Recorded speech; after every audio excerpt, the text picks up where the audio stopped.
People are online. Yes, I'm only asking if Yes. I can move a chair. I don't think it's actually vital information for the member of the public to know that. But we have asked at meetings for people to not have their backs to the public. It's very rude. And in the past we have moved the chair because it's polite to do so. Yes, it's an interesting one I'm here to talk about tonight.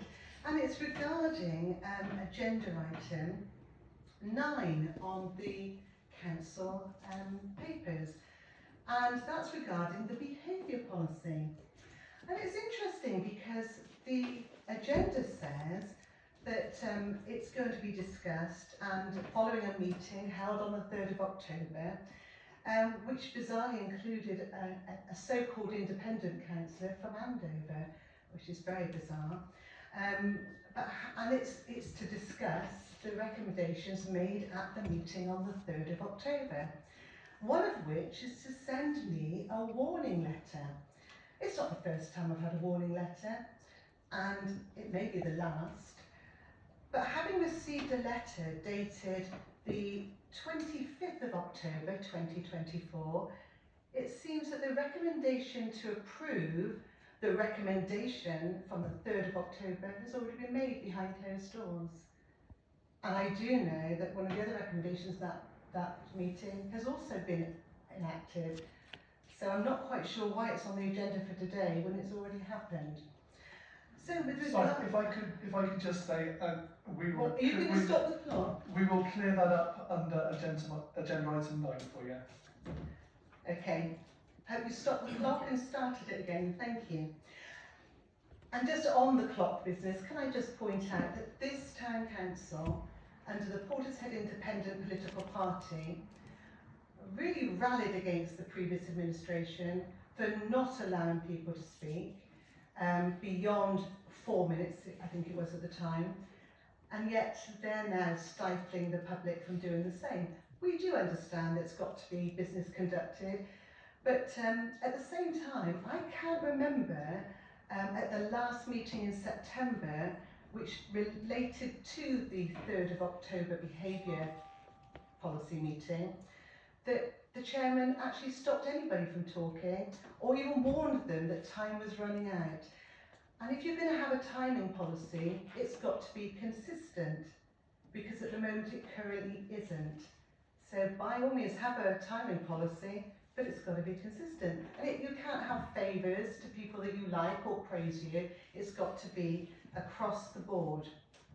So going back to the aspects of the letter that I received, there are several sort of anomalies, and in fact the information isn't correct. It says within the letter, I must read this first part out, that it relates to why I was going to be sent a warning letter. And it was regarding things that I had posted on YouTube and Facebook. I don't post anything on YouTube or Facebook that isn't factual. And at no time in all the times I've been using YouTube and Facebook have I ever had anything removed from it. Not from the Facebook standards, not by anybody. And in fact, nobody's ever taken a criminal prosecution out against me, because I make sure I have the evidence, and I will continue to do so. So I have fought long and hard in council meetings, past and present, to make sure that meetings are video recorded. I wasn't doing that for the council's benefit, I was doing it for the residents' benefit, to offer us protection. And fortunately, I'm able to evidence that I have never, ever shown inappropriate or aggressive behaviour towards the council. What I have done though is held the council to account. Thank you. Held the council to account.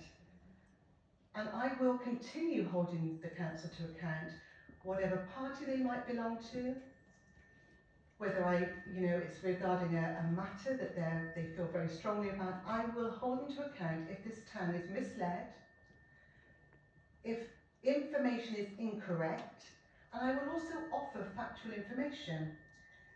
Now, you might not like that information, but I will continue doing it.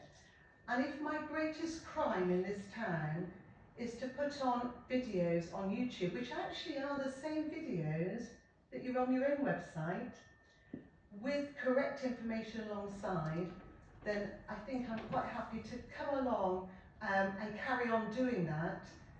And if it means I'm going to be banned for doing so, I will be banned.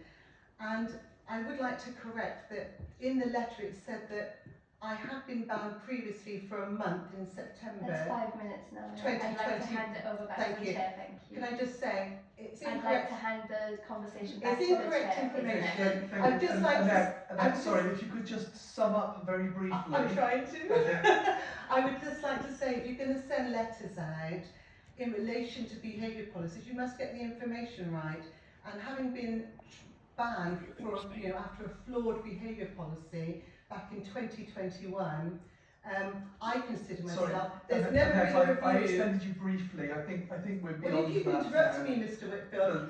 But Thank you very much. Can I just say that the information was incorrect? I don't consider myself that you've ever done a review, so I consider myself banned still. We are well beyond your 5 minutes now, but thank you very much for your contribution. Haven't you just enjoyed that, Mr. Whitfield? I always enjoy your contributions, yes. No, Thank you very don't. much. You don't like the facts, Mr. Whitfield. Thank you for reminding me of my time as well. Thank you. Thank you.